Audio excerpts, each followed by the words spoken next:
Super Smash Brothers. Super Smash Brothers. Trooper Cash Mothers. Huh? Super Smash Brothers is probably my favorite franchise ever. I love these games since the first time I ever played a video game. Here's proof. The year was 2003-ish, maybe 2004, I don't know. My mom just came back from Blockbusters and she picked up 2 video games. And little did I know that those would be my first ever video games I would ever play. Those 2 games being the original Super Smash Bros. And Mario 64. And for the love of God in me, I cannot remember which one I played first, but what I do remember is immediately falling in love with video games ever since that day. And that is something I will never forget. So why don't we go down memory lane and look at all the games and give my take on them. This won't ruffle anyone's feathers, let's go!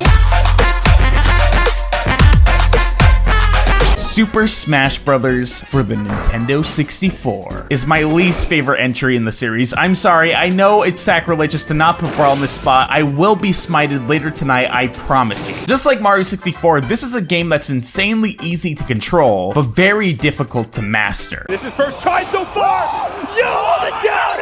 What? Seriously, watching people who are amazing at any of these games is like going back in time and watching fish sprout legs for the first time. Whoa! Now, since this game came out before I was born, plus being a 4-year-old playing this and being the fact that I can't remember which game I played first, Mario 64 or Smash Bros 64, I'm assuming after I witnessed all these iconic friendly Nintendo characters crossing over to beat the absolute snot out of each other, my reaction was probably like this. Wow, who are these people? Hold on, you can be a freaking puffball? 2 puffballs? Or if I played Mario 64 first, oh hey, that mustache dude looks a lot like the other dude in that other game we played. Is he in all video games? Is that Mr. Video Games? It's so weird seeing this roster only have 12 characters, knowing the absolute behemoth it will soon become. I mean, by the 5th game, there's already 5 to 6 times more characters than the first one. You start off with 8 characters with 4 hidden characters to unlock, and holy jeebus, is that Mario? To unlock Luigi, you have to master the target practice. You see, unlocking these characters is no easy challenge. It takes skill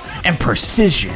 And to unlock all the other characters, you basically just have to play single-player classic mode a few times. Be sure to pick Fox and just up-A the crap out of those Yoshis and Polygons. It will go by quick and painless, I swear. And one of the reasons I call this one my least favorite is mainly because there's honestly not that much to it compared to the other installments, which makes sense given it's the first game. There's really only 4 things you can do in this game, 2 things that were actually worth playing. It definitely got the franchise up on its feet, but the next installments is really when the series started running. And I think that's the perfect transition to the next game in this series.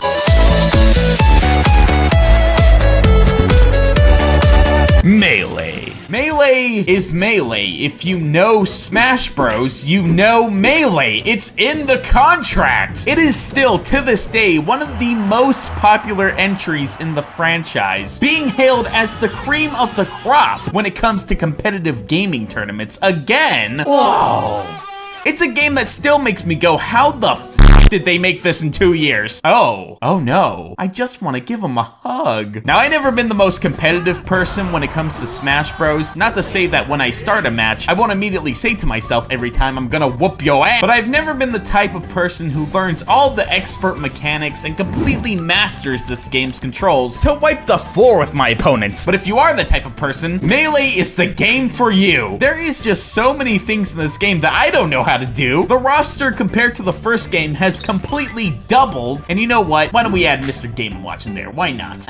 The stages, in my opinion, are the best in the series. Great Bay, Corneria, Pokemon Stadium, On It, freaking Temple. Yeah, you know that stage that's in every single Smash Bros after this? Started with Melee, not to brag though, along with a really fun adventure mode that really takes what's great about Smash Bros into account. Seeing your favorite Nintendo characters or video game characters in general, and seeing them interact with other video game characters or worlds that they normally wouldn't in their own games. I actually said something pretty similar to this in a tweet when Banjo-Kazooie first got announced. Let me see if I can find it. Seeing Banjo-Kazooie fight Mario on Pokemon Stadium is something I always knew I wanted, but I didn't know it was something I truly needed. And I freaking meant that when I said it. That's why people get so hyped, along with me, when a new character gets announced in Smash Bros. It's a true celebration of gaming as a whole, and Melee is one of the best installments in this series I and many others hold true to our hearts. Seriously, the only criticism I have for this game is the fact that it got rid of the cool character entrances that Smash Bros. 64 had before the fight begun, but they bring it back ever since, so who cares? There's honestly nothing bad I can say about this game without being the very thing I would never be: nitpicking and biased. You are nitpicking and biased. I win. Bye-bye. No! But it's not my favorite, though. It's not my favorite. My favorite is coming later in a part 2. I'm sorry, but we just passed the 5-minute mark, and I'm scared. So you're gonna have to wait till then. What was the point of this video again? Oh yeah, moral of the story, I can physically crush you in Smash Bros. Come at me, I'm ripped.